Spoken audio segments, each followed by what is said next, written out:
तो इस वीडियो में हम लोग जो 9 का जो पिछला 2 पॉइंट बाकी था वो नंबर सिस्टम हम लोग पढ़ेंगे और जो अगला 10 का जो सिलेबस है वो नंबर सिस्टम हम लोग पढ़ेंगे। तो नंबर सिस्टम में अगर आप 9 वाला वीडियो नहीं देखे हैं तो मैं डिस्क्रिप्शन बॉक्स में उसका लिंक दे दूँगा, आप जाके पहले उसको देख लीजिए फिर यहाँ पे आइएगा, तभी आपको अच्छे से समझ में आएगा। तो हमारा जो 9 का 2 टॉपिक जो बचा था, पहला हमारा रेशनलाइजेशन आता है। रेशनलाइजेशन आप इतना एक चीज़ समझ लीजिए, रेशनलाइजेशन में है ना आपका डेनोमिनेटर में रूट नहीं रहना चाहिए, मतलब 1/√3, 1/√3-2 ये सब आपका डेनोमिनेटर में रूट नहीं रहना चाहिए। हम लोग को रेशनलाइजेशन का एक ही ऑब्जेक्टिव रहता है कि हमारा डेनोमिनेटर में रूट कैसे भी हटा दें। इसमें कुछ प्रॉपर्टी होता है, जैसे अगर होल रूट है ए बी पे तो बाहर निकल के अलग अलग रूट चढ़ सकता है, अगर वही मल्टीप्लाई में डिवाइड में है तो अलग अलग डिवाइड हो सकता है। देखिए, या फिर a + b a - b के फॉर्म में रहेगा तो a² - b² ये है। √a का होल स्क्वायर, तो √a का होल स्क्वायर करेंगे तो रूट और स्क्वायर कट जाएगा तो सिर्फ a बचेगा। √b का होल स्क्वायर करेंगे तो रूट और स्क्वायर कट जाएगा, फिर b बचेगा। तो a + b a - b का फॉर्मूला लग गया। a + b a - b का यहाँ ही फॉर्मूला लगा है, a का स्क्वायर हो गया और √b का स्क्वायर क्या होगा, स्क्वायर से रूट कैंसिल, सिर्फ b बचेगा। यहाँ पे आपका डिस्ट्रीब्यूटिव लॉ हुआ है, √a को √c से माइनस कर दिए, √b को √d से, फिर √b को √c से, √b को √d से। तो ये भी आपका प्रॉपर्टी जब क्वेश्चन सॉल्व करेंगे ये सब प्रॉपर्टी आपका यूज़ आएगा। फिर यहाँ पे आपका a + b का होल स्क्वायर सॉल्व किए, या a - b का होल स्क्वायर भी यहाँ पे हो सकता था, तो √a का होल स्क्वायर a हो गया, √b का होल स्क्वायर b हो गया और आपका 2ab हो गया यहाँ पे 2 × √a × √b, और √a × √b आप होल स्क्वायर भी चढ़ा सकते हैं। तो यहाँ पे मैंने होल स्क्वायर लिख दिया, यहाँ पे प्लस छूट गया है, प्लस लिख लीजिएगा। तो यहाँ पे अब आ रहा है आपका 3 तरीके का क्वेश्चन आता है रेशनलाइजेशन में मेनली। पहला आपका आता है 1/√3 एकदम मेन, इसमें आपका सिंपल डिनोमिनेटर में अगर सिर्फ √3 या √2 है तो वही नंबर आप न्यूमरेटर और डिनोमिनेटर दोनों में मल्टीप्लाई कर दिए, ताकि आपका नीचे में 2 रूट मिलके रूट हट जाए और ऊपर √3 का √3 बच जाए। तो देखिए हमारा जो ऑब्जेक्टिव था √3 हटाने का, रूट हटाने का, वो हट गया है। तो जो डिनोमिनेटर में रूट होता है उसी से ऊपर नीचे दोनों में मल्टीप्लाई कर लेगा और फिर आप सॉल्व कर लेगा। दूसरे तरीके का ऐसा क्वेश्चन आता है 1/2 + √3, तो इसमें आप जैसे इसमें किए हैं, जो डिनोमिनेटर में है ऊपर नीचे जो मल्टीप्लाई करते हैं वो इसमें मत करिएगा। 2 + √3, 2 + √3 मल्टीप्लाई कर दिए तो 2 + √3 का होल स्क्वायर नीचे बन जाएगा, तो आपका रूट नहीं हटेगा अगर ये आप स्क्वायर तोड़ेंगे भी तो ये गलत तरीका है। अगर आपका 2 + √3 है तो आप ऊपर नीचे 2 - √3 से मल्टीप्लाई करिएगा, ताकि आपका नीचे a + b और a - b का फॉर्मूला बन जाए। और जब आपका फॉर्मूला बन जाएगा तो a² - b² आपका रूट हट जाएगा, और अगर नीचे माइनस है तो प्लस से मल्टीप्लाई करिएगा, मतलब अपोजिट एंगल्स, अपोजिट साइन से आपको मल्टीप्लाई करना है।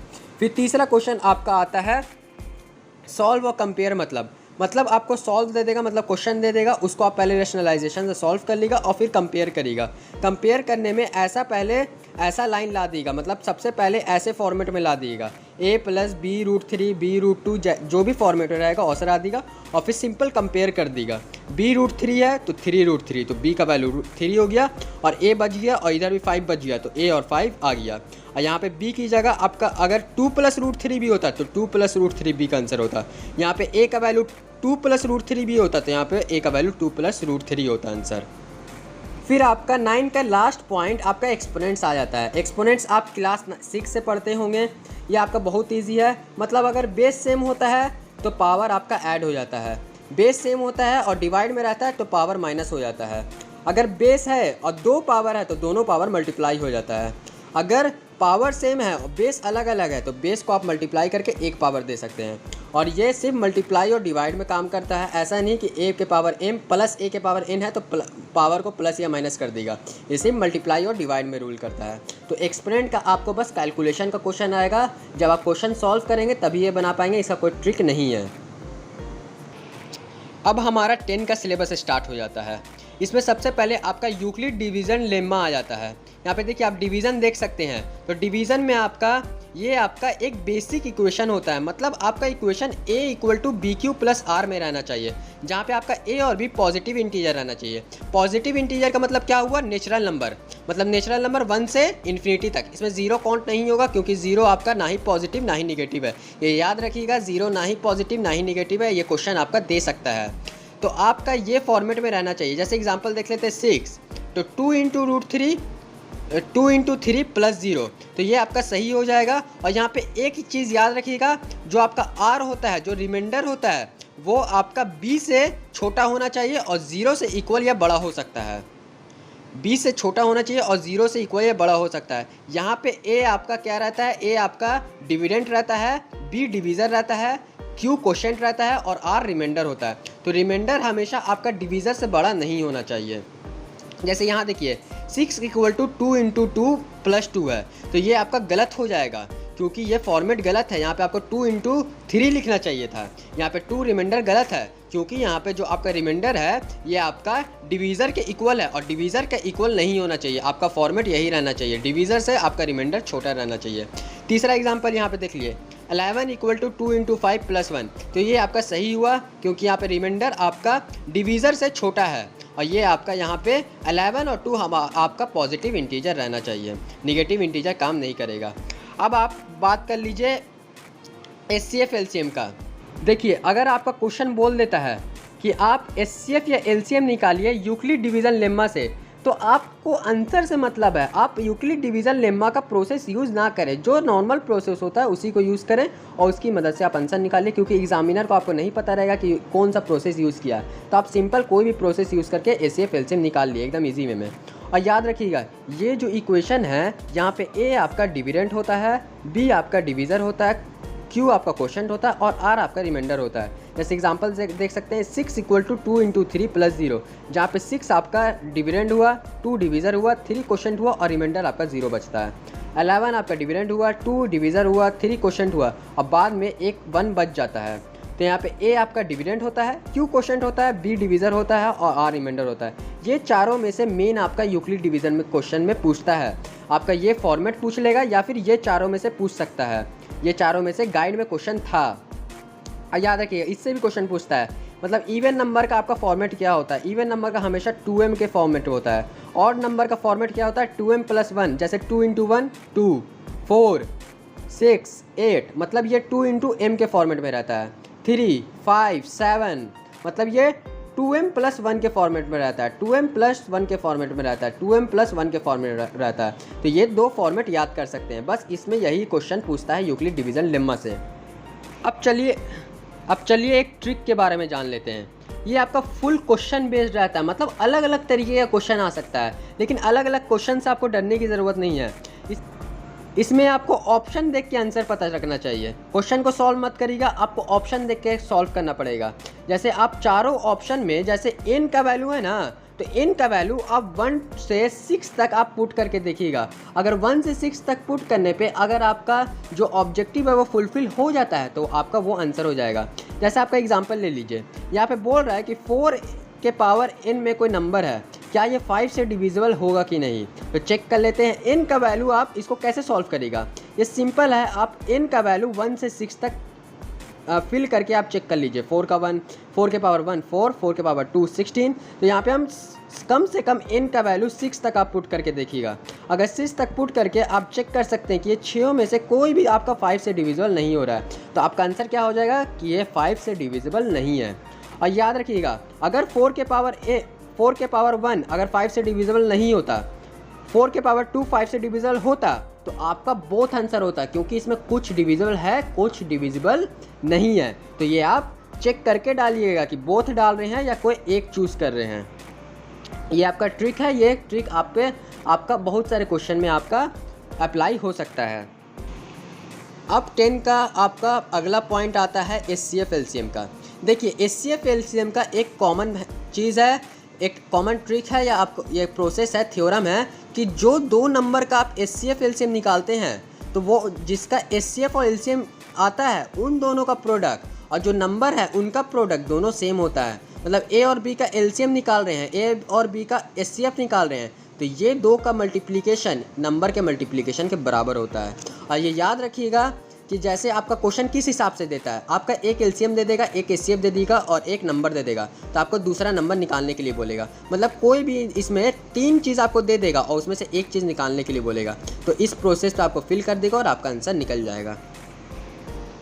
LCM किसको बोलते हैं, HCF किसको बोलते हैं। देखिए LCM वो नंबर होता है, जैसे 6 और 8 आपका 2 नंबर है, तो एलसीएम सबसे छोटा नंबर होता है जो ये दोनों से डिवाइड हो सकता है। एलसीएम सबसे छोटा नंबर जो ये दोनों से डिवाइड हो सकता है। देखिए 48 भी आपका ये दोनों से डिवाइड होगा, लेकिन वो एलसीएम नहीं होगा क्योंकि वो सबसे छोटा नहीं है। तो सबसे छोटा 24 ही होगा जो ये दोनों से डिवाइड हो सकता है। एचसीएफ एलसीएम का उल्टा है, ये आपका ये दोनों नंबर से डिवाइड होता है और एचसीएफ ये दोनों नंबर को डिवाइड करता है। इसमें हाईएस्ट देखा जाता है, मतलब ये दोनों नंबर को सबसे हाईएस्ट 2 ही नंबर है जो ये दोनों को डिवाइड कर सके। ये डिवाइड होता है और ये डिवाइड करता है। देखिए अब एक और क्वेश्चन टाइप हम लोग जान लेते हैं। एक और क्वेश्चन के टाइप में आपका क्वेश्चन आता है, इसका बहुत सारा क्वेश्चन आता है, इसको एकदम ध्यान से समझिएगा। इसका 4-5 क्वेश्चन हम गाइड में देखे थे। जैसे आपका पूछ रहा है एग्जाम्पल में, ग्रेटेस्ट नंबर, ऐसा ग्रेटेस्ट नंबर बताइए जिसको ये तीनों से डिवाइड करें ना तो रिमाइंडर सेम आए। ग्रेटेस्ट नंबर जो ये तीनों से डिवाइड करें, ये तीनों को डिवाइड करे तो रिमाइंडर सेम आए। तो ग्रेटेस्ट नंबर चेक करना है तो आप ऑप्शन से आप चलिएगा, आपको ये सॉल्व करने की ज़रूरत नहीं है, आप ऑप्शन से चलिएगा। और ऑप्शन कहाँ से चलेंगे? 12 से स्टार्ट करेंगे, 24 से स्टार्ट करेंगे। देखिए 12 अगर इन दोनों को डिवाइड कर देता है और रिमाइंडर सेम आता है तो इसको टिक मत मार देगा। ये भी हो सकता है कि 42 भी ये तीनों को डिवाइड करे और रिमाइंडर सेम आ जाए, तो आपको 42 टिक मारना है क्योंकि यहाँ पे ग्रेटेस्ट पूछ रहा है। तो ये दोनों अगर ऑब्जेक्टिव फुलफिल करता है तो ज़रूरी नहीं है यही आंसर है, ये आंसर होगा क्योंकि यहाँ पे ग्रेटेस्ट पूछ रहा है। तो अगर ग्रेटेस्ट पूछ रहा है तो हम बड़ा से छोटा तक हम लोग सॉल्व करेंगे। पहले 42 को आप तीनों से डिवाइड करके चेक कर लीजिए। 42 को डिवाइड किए तो आपका रिमाइंडर 13 आ रहा है। 42 को 127 से डिवाइड किए तो आपका रिमाइंडर 1 आ रहा है। तो यहाँ पे आपका रिमाइंडर अलग हो गया, तो आपको 42 को 175 से डिवाइड करने की ज़रूरत नहीं है क्योंकि 2 ही नंबर से डिवाइड किए तो आपका रिमाइंडर अलग अलग आ गया। अब 42 से छोटा कौन नंबर है? 24। अब 24 को चेक करते हैं। 24 को आप 55 से डिवाइड मारिएगा तो आपका रिमाइंडर 7 आ रहा है। 24 को 175 से डिवाइड मारिएगा तो रिमाइंडर 7 आ रहा है। 24 को 127 से डिवाइड मारिएगा तो रिमाइंडर 7 आ रहा है। तो देखिए 24 सबसे हाईएस्ट नंबर है जो तीनों को डिवाइड मार के रिमाइंडर सेम ला दे रहा है। तो आंसर आपका 24 आ गया। आगे चेक करने की ज़रूरत नहीं है क्योंकि यहाँ पे ग्रेटेस्ट पूछ रहा है और हम ग्रेटेस्ट से ही चल रहे हैं, तो यही आपका आंसर हो जाएगा। ये क्वेश्चन आपका 5-6 क्वेश्चन अलग अलग तरीके का पूछ सकता है, वो क्वेश्चन के बेसिस पे आप दिमाग लगा के बना सकते हैं। जब हम लोग 40-50 क्वेश्चन सॉल्व करेंगे तो उस टाइम भी हम आपको कुछ थ्योरी दे सकते हैं, तो उस वीडियो को भी आप देखिएगा। अब आपका एक छोटा पॉइंट आ जाता है। देखिए हर एक composite number product of prime number में आप चेंज कर सकते हैं, मतलब प्राइम फैक्टराइजेशन कर सकते हैं, और हर फैक्टराइजेशन यूनिक होता है। अगर यूनिक नहीं होगा ना तो कंपोजिट नंबर एक ही आ जाएगा। जैसे 6 एक कंपोजिट नंबर है, इसका आप अगर फैक्टराइजेशन करेंगे तो प्रोडक्ट ऑफ प्राइम नंबर 2 भी प्राइम नंबर है, 3 भी प्राइम नंबर है, तो प्रोडक्ट ऑफ प्राइम नंबर में आप इसको चेंज कर सकते हैं, इसी को प्राइम फैक्टराइजेशन कहते हैं। 8 को भी आप 3 प्राइम नंबर में चेंज कर सकते हैं, तीनों सेम है लेकिन तीनों प्राइम नंबर है। प्राइम नंबर और कंपोजिट नंबर आपको पता होगा। और देखिए 11 का आप प्राइम फैक्टराइजेशन नहीं कर सकते हैं क्योंकि ये कंपोजिट नंबर नहीं है, ये आपका प्राइम नंबर है, तो प्राइम नंबर को प्राइम फैक्टराइजेशन नहीं किया जाता है। अब ये लास्ट आपका 3 तरीके का पॉइंट बच जाता है। देखिए आपका ऐसा क्वेश्चन पूछ सकता है कि ये डेसिमल एक्सपेंशन इसका करिए और ये कितना डेसिमल एक्सपेंशन के बाद ये टर्मिनेट करेगा। तो आप सिंपल है ना, ये जो दोनों बेस है ना, इसका सबसे जो बड़ा पावर है ना उतने बार ये टर्मिनेट करेगा। मतलब 2 और 5 है तो दोनों में से सबसे बड़ा पावर किसका है? 3 है, तो 3 बार आपका डेसिमल प्लेस के बाद टर्मिनेट करेगा। ये 2 और 5 है तो सबसे बड़ा पावर कौन है? 9, तो ये इसका आंसर 9 हो जाएगा। 9 बार डेसिमल प्लेस के बाद ये रिपीट करेगा। तो आपको सबसे बड़ा वाला देखना है, मतलब सबसे बड़ा जो रहेगा ना पावर, उतने बार के बाद वो डेसिमल प्लेस के बाद टर्मिनेट करेगा। ये आपका ट्रिक हो गया। फिर एक क्वेश्चन आता है कि आपको नंबर दे देगा और पूछेगा कि वो टर्मिनेटिंग है या नॉन टर्मिनेटिंग है। तो ये हम पिछले वीडियो में 9 के वीडियो में ये हम बता चुके हैं कि टर्मिनेटिंग क्या होता है, नॉन टर्मिनेटिंग क्या होता है, रेकरिंग क्या होता है, नॉन रेकरिंग क्या होता है। तो वो वीडियो देख के आप ये वाला क्वेश्चन समझ सकते हैं।